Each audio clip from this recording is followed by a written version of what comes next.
الحمدللہ رب العالمین والعاقبۃ للمتقین اما بعد فاعوذ باللہ من الشیطان الرجیم بسم اللہ الرحمن الرحیم۔ آج کا ہمارا موضوع ہے عظمت اور عدالت صحابہ کرام رضی اللہ تعالی عنہم، حدیث رسول صلی اللہ تعالی علیہ وآلہ وسلم کی روشنی میں حضرت سیدنا ابو سعید خدری رضی اللہ تعالی عنہم سے روایت ہے کہ رسول اکرم صلی اللہ تعالی علیہ وآلہ وسلم نے ارشاد فرمایا، میرے کسی صحابی کو گالی نہ دو اگر تم احد پہاڑ برابر بھی سونا خیرات کرو، اور تب بھی تمہارا خیرات کرنا ثواب میں میرے کسی ایک صحابی کے مد یا ان کے آدھے مد تک نہیں پہنچ پائے گا۔ جیسے حضرت سید خدری رضی اللہ تعالیٰ عنہ سے روایت ہے، نبی کریم صلی اللہ تعالیٰ علیہ وسلم نے حکم فرمایا کہ میرے کسی صحابی کو گالی نہ دیں، اور آپ کا احد پہاڑ کے برابر سونا خیرات کرنا تب بھی آپ میرے صحابی کے ایک مد یا ایک مد کے آدھے حصے کو بھی آپ لوگ نہیں پہنچ سکتے۔ یہ دیکھیں صحابہ کرام علیہم الرضوان کی عظمت اور عدالت۔ نبی کریم صلی اللہ علیہ وسلم نے فرمایا کہ آپ ساری زندگی چاہے وہ خیرات احد پہاڑ کے برابر کرتے رہیں، پھر بھی آپ کی وہ خیرات کرنا میرے ایک صحابی کی مد یا اس سے بھی کم حصے کو نہیں پہنچ سکتی۔ اور دوسرے مقام پر حضرت سیدنا عبداللہ بن مغفر رضی اللہ تعالی عنہ سے روایت ہے کہ حضور نبی کریم صلی اللہ تعالی علیہ وآلہ وسلم نے ارشاد فرمایا، اللہ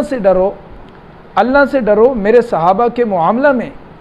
کیا حضور علیہ الصلوۃ والسلام نے کیا فرمایا؟ اللہ سے ڈرو میرے صحابہ کرام علیہم الرضوان کے معاملہ میں، انہیں میرے بعد ہدف تنقید نہ بنانا۔ کیا ہے حضور کا فرمان؟ کیا ہے کہ میرے صحابہ کرام علیہم الرضوان کو میرے بعد ان کو ہدف تنقید، میرے صحابہ پہ تنقید نہیں کرنا، کیونکہ جس نے ان سے محبت کی تو میری محبت کی بنا پر کی، اور جس نے ان سے عداوت رکھی تو مجھ سے عداوت کی بنا پر رکھی۔ دیکھیں حضور نے کتنا پیارا حکم فرما دیا کہ جس نے کسی صحابی سے دشمنی رکھی تو اس نے میری بنا پر دشمنی رکھی، جس نے اس سے محبت رکھی تو میری بنا پر اس کے ساتھ محبت رکھی، جس نے ان کو ایذا دی اس نے مجھے ایذا دی، جس نے مجھے ایذا دی اس نے اللہ تعالیٰ کو ایذا دی،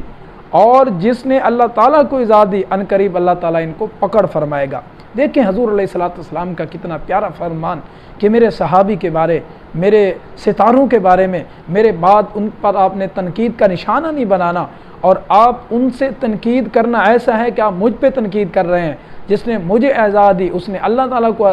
ایذا دی، جس نے اللہ تعالیٰ کو مجھے ایذا دی ایسا سمجھے کہ اس نے اللہ کو ایذا دی، تو اللہ تعالیٰ ان پہ ضرور ان پہ پکڑ فرمائے گا۔ اور اسی کے ساتھ حضرت ابو موسیٰ عشری رضی اللہ تعالیٰ عنہ سے روایت ہے، مدنی آقا صلی اللہ تعالیٰ علیہ وآلہ وسلم نے ارشاد فرمایا کہ تارے آسمان کے لیے حفاظت کا سامان ہے، جب تارے ختم ہو جائیں گے تو جس چیز کا وعدہ کیا گیا وہ یعنی قیامت آسمان پر آ جائے گی۔ یہ دیکھیں حضور علیہ الصلوۃ والسلام کا کتنا پیارا فرمان ہے کہ ستارے جو ہیں آسمان کی حفاظت کے لیے ہیں، جب آسمان سے ستارے ختم ہو جائیں گے تو آسمان پر قیامت آ جائے گی۔ میں اپنے صحابہ کے لیے ڈھال ہوں، جب میں چلا جاؤں گا میرے صحابہ پر وہ وقت آئے گا جس کا ان سے وعدہ، اور میرے صحابہ میری امت کے لیے ڈھال ہیں، جب میرے صحابہ چلے جائیں گے تو میری امت پر وہ وقت آئے گا جس کا ان سے وعدہ ہے۔ دیکھیں حضور علیہ الصلوۃ والسلام کا کتنا پیارا فرمان ہے کہ ستارے آسمان کی حفاظت کے لیے ہیں، اور جب آسمان پہ اوپر ستارے نہیں ہیں تو اس سے قیامت آ جائے گی، اور اسی طرح میرے صحابہ جو ہے میری امت کے لیے ڈھال ہیں۔ تو ہم اللہ تعالیٰ سے دعا کرتے ہیں کہ اللہ تعالیٰ ہم سب کو صحابہ کرام علیہم الرضوان کے ساتھ سچی محبت عطا فرمائے، اور اللہ تعالیٰ ہم کو صحابہ کرام علیہم الرضوان کی سیرت پڑھنے کے بعد اس پر عمل کرنے کی توفیق عظیم عطا فرمائے۔